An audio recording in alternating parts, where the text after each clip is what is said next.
Hello guys, how are you doing today? I hope जो भी parts of speech में आपको सिखाया जा रहा है, जो भी सिस्टमेटिकली बताया जा रहा है, वो आपको सब समझ में आ रहा है और आप अपनी एक्सरसाइजेज और रिवीजन प्रॉपर तरीके से कर रहे हैं। जो लोग इस वीडियो पे नए हैं, वो वेरी फर्स्ट वीडियो से स्टार्ट करें जिससे वो सिस्टमेटिक समझ सकें।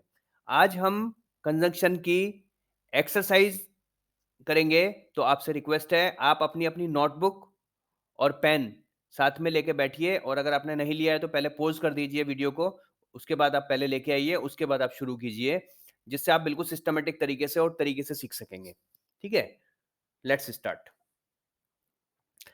देखिए, fill in the blanks with right conjunction.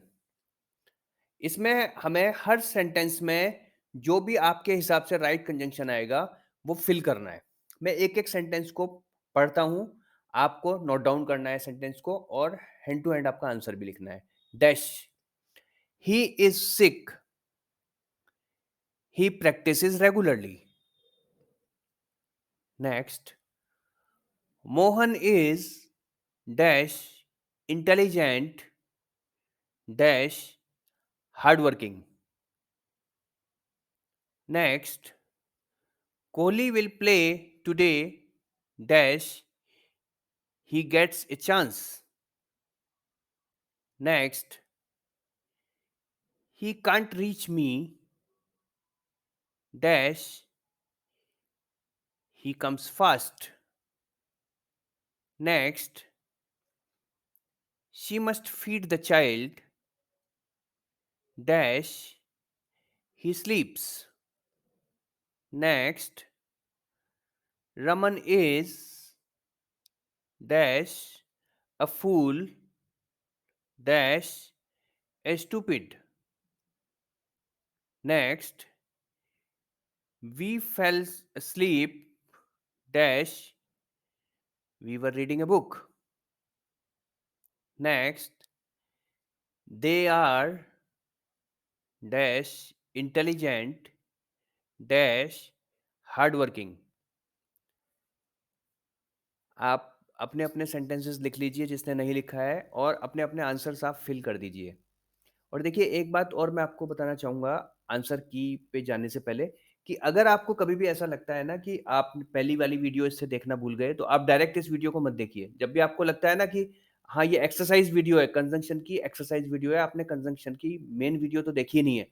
तो जब तक आपने वो वाली वीडियो नहीं देखी है, उसको रिवाइज़ नहीं किया है, तो आप इस एक्सरसाइज़ को करेंगे तो वेस्ट हो जाएगा। राइट? क्योंकि आपको कुछ भी समझ में नहीं आएगा।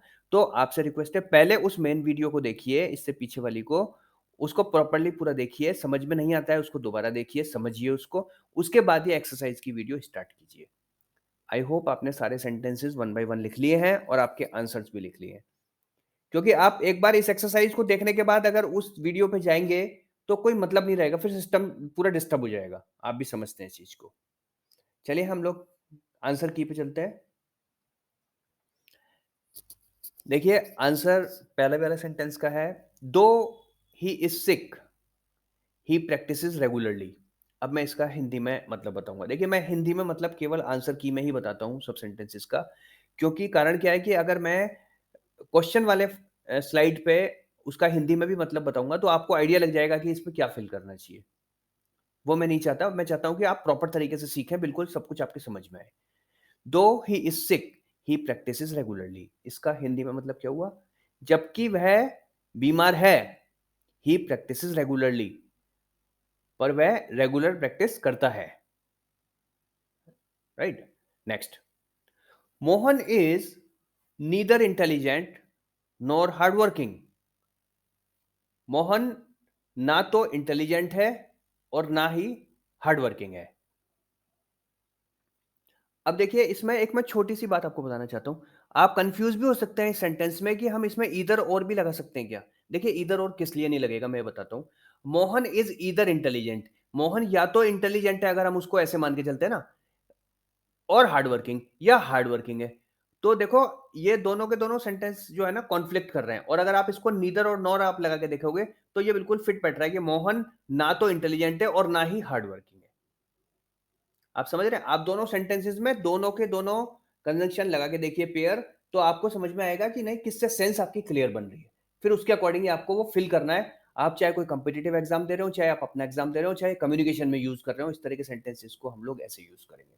Next sentence, Kohli will play today if he gets a chance. इसका मतलब क्या है?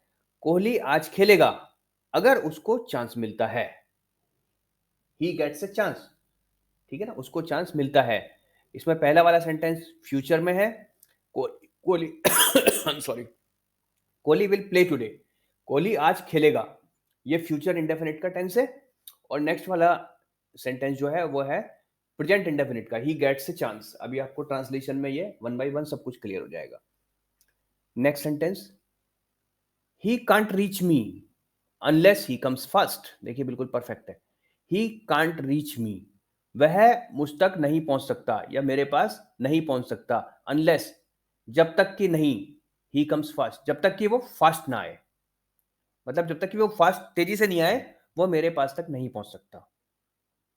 इसका सेंस ये हो गया। Next sentence, she must feed the child before he स्लीप्स। इसका मतलब क्या है? कि उसे बच्चे को फीड कर देना चाहिए। फीडिंग कहते हैं ना, दूध पिलाना। बच्चे को फीडिंग कर देना चाहिए जब तक कि वो उसके सोने से पहले, बिफोर ही स्लीप्स, है ना, उसके सोने से पहले बच्चे को फीड कर देना चाहिए। Next sentence, Raman is either a fool or a stupid. है ना। अब इसमें मैं आपको एक बात बताना चाहूंगा, देखिए ये सेंटेंस बिल्कुल परफेक्ट सेंटेंस है। Raman is either a fool और स्टूपिड, इस सेंटेंस में दोनों के दोनों यूज हो सकते हैं। इसका अर्थ क्या है? रमन या तो मूर्ख है या स्टूपिड है ना। इसमें ईदर और हमने यूज कर दिया, लेकिन इसमें नीदर और नॉर भी हो सकता है, जब भी सेंस परफेक्ट बनेगी।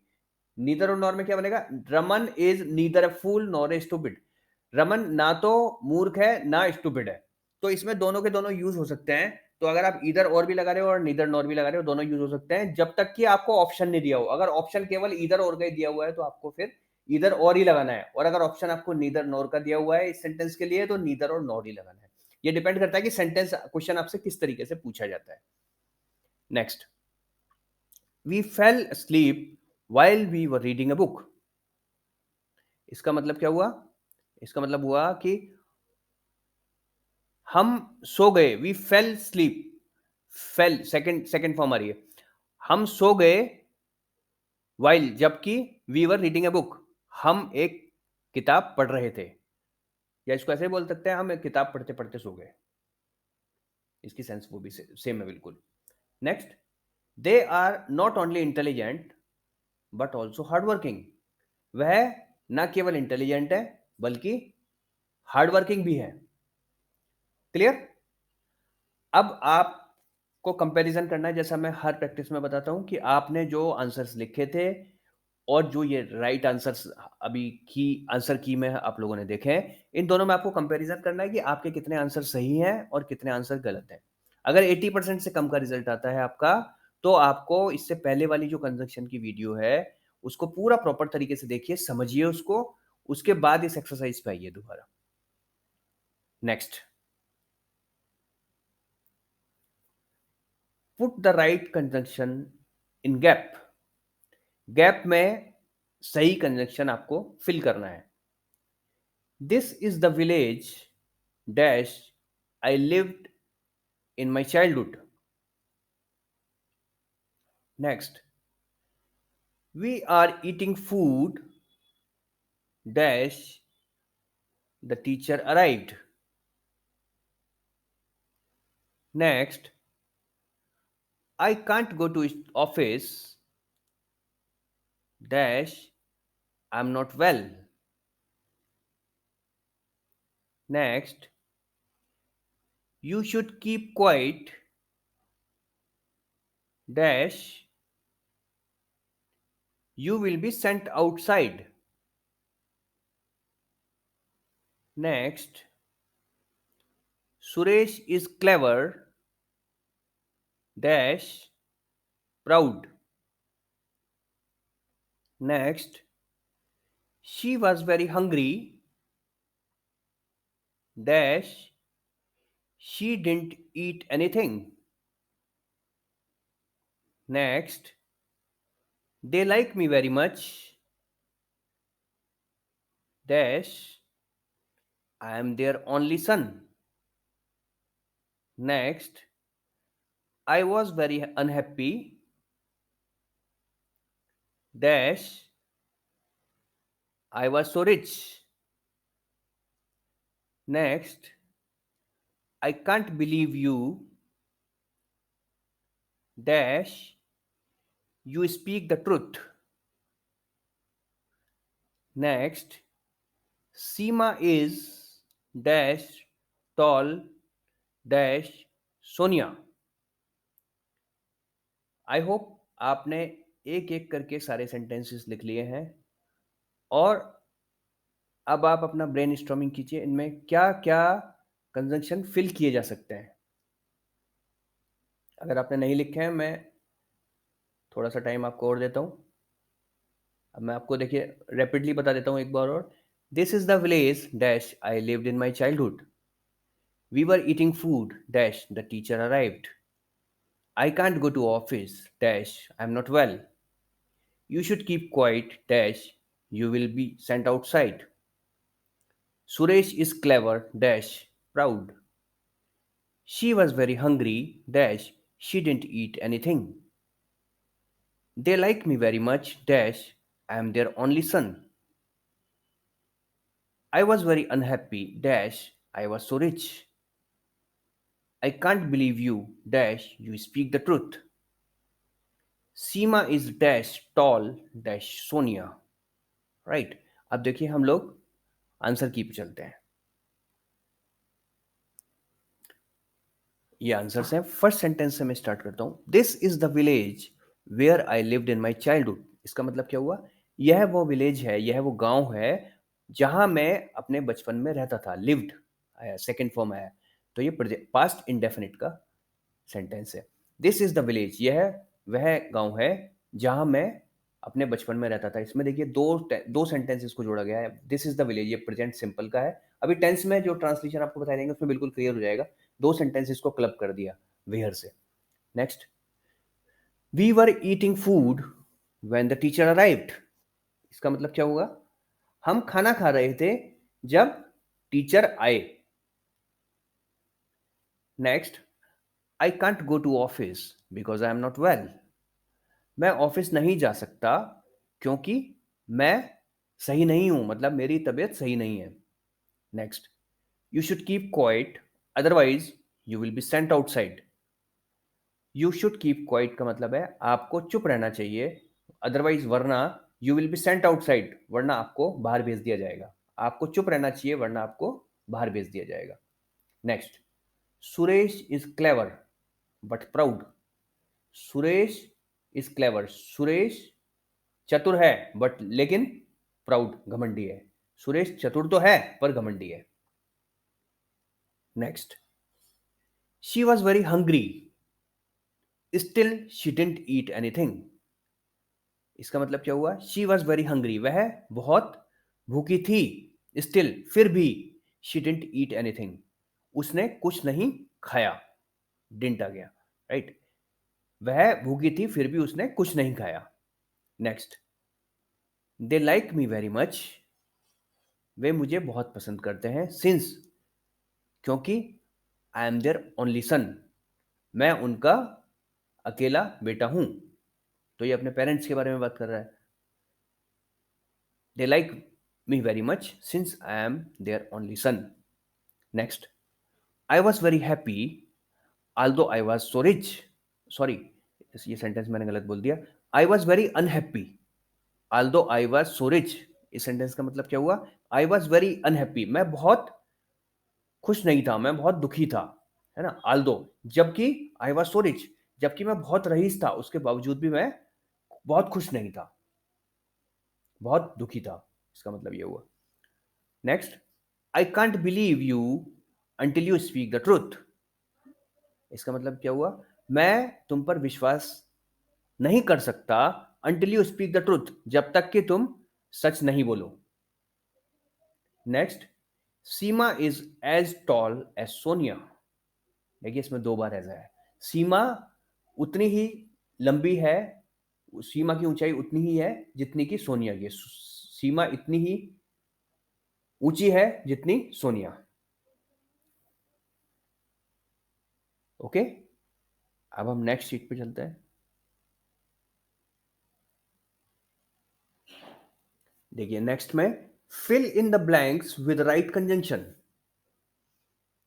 इसमें भी सेम राइट कंजंक्शन फिल करना है। She doesn't like milk in tea dash she likes sugar in it. Next, she was late, sorry, he was late, dash, the bus didn't come. Next, was that Monday, dash, Tuesday that day, dash, my brother, dash, my sister, own a car. Next, the sun was warm, dash, the wind was too cool. Next, I was tired, dash, happy after reaching home. Next, it is dash going to rain dash snow tonight. Next, I could not get a seat dash I come late. इसको could not को हम लोग short में भी बोल सकते हैं, I couldn't get a seat dash I came late, I came early. अब देखिए ये एक एक सेंटेंस को आपने नोट कर लिया आई होप, और अपने अपने जो भी आपके हिसाब से कंजंक्शन हो सकते हैं इनमें वो फिल कर दीजिए। उसके बाद हम लोग आंसर की पे चलते हैं। आई होप आपने कर लिया है। Let's go head. अगर आप कहीं नहीं भी कर पाते तो आप पॉज करके पहले कर लिया कीजिए, फिर वीडियो को आगे बढ़ाइएगा। देखिए आंसर्स में पहला सेंटेंस है she doesn't like milk in T but she likes sugar in it. इसका मतलब क्या हुआ? वह चाय में दूध पसंद नहीं करती है। She doesn't like milk in T, वह चाय में दूध पसंद नहीं करती है, but she likes sugar in it, लेकिन वह इसमें चीनी पसंद करती है, शुगर पसंद करती है। Fine. Next, he was late because the bus didn't come. वह लेट था, क्यों? बिकॉज, क्योंकि, द बस डिडंट कम, क्योंकि बस नहीं आई थी। वह लेट था क्योंकि बस नहीं आई थी। नेक्स्ट, वॉज दैट मंडे और Tuesday that day? Question mark last में लगा हुआ है, राइट? तो इसमें आप देखिए वॉज दैट मंडे, वो वह मंडे था और ट्यूसडे दैट डे, उस दिन मंडे था या ट्यूसडे था, जैसे हम लोग जनरली पूछते हैं, तो यहाँ पे और का यूज हो गया। Next, neither my brother nor my sister on a car. इसका मतलब ना तो मेरे ब्रदर के पास और ना ही मेरी सिस्टर के पास कार है। Next, the sun was warm yet the wind was too cool. इसका मतलब क्या हुआ? सन मतलब दिन गर्म था, दिन गर्म था, सूरज निकला हुआ था, येट फिर भी, the wind was too cool, फिर भी जो हवा चल रही थी वो बहुत ठंडी थी, तो इसलिए यहां पे येट का यूज हुआ। I was tired but happy after reaching home. मैं थका हुआ था लेकिन हैप्पी, लेकिन खुश था आफ्टर रीचिंग होम। इस सेंटेंस का मतलब है मैं थका हुआ था लेकिन फिर भी घर पहुंचने के बाद मैं खुश था। Next, it is either going to rain or snow tonight. जैसे आइडिया लगाते हैं ना, उस तरह का सेंटेंस है कि या तो आज रात को बारिश होगी या बर्फ गिरेगी। इस सेंटेंस का अर्थ ये हुआ। Next, I could not get a seat दो आई केम अर्ली। इस सेंटेंस का मतलब क्या हुआ कि I could not seat, I could not get a seat, देखो इसके साथ तो बहुत बुरा हुआ बेचारे के साथ। Jokes about, I could not get a seat दो आई केम अर्ली। मुझे सीट नहीं मिली जबकि मैं पहले आ गया था। देखो वो पहले भी आ गया लेकिन उसके बाद भी उसको सीट नहीं मिली। I hope you are getting each and everything. सारी एक्सरसाइज जैसे मैं इंस्ट्रक्शन दे रहा हूँ उसी की तरह से कीजिए, अपना एनालिसिस कीजिए, कितने परसेंट आप ठीक हैं, कितने परसेंट आप गलत हैं, उसी के हिसाब से आप रिवीजन कीजिए। आप बिल्कुल परफेक्टली सीख जाएँगे। अब इसके बाद हम ऑलमोस्ट लास्ट पे पहुँच गए हैं पार्ट्स ऑफ स्पीच के, इसके बाद हम लोग ट्रांसलेशन शुरू करेंगे। और जहाँ भी कहीं आपको पार्ट्स ऑफ स्पीच में कहीं भी कोई भी प्रॉब्लम है, आप कमेंट बॉक्स में मुझे मैसेज कीजिए। I will try to reply you. Right guys? And please अगर आपको वीडियो अच्छी लगती है, तो आप इसको लाइक कीजिए, शेयर कीजिए, सब्सक्राइब कीजिए और इस चैनल को आगे बढ़ाने में मेरी मदद कीजिए। Thank you very much.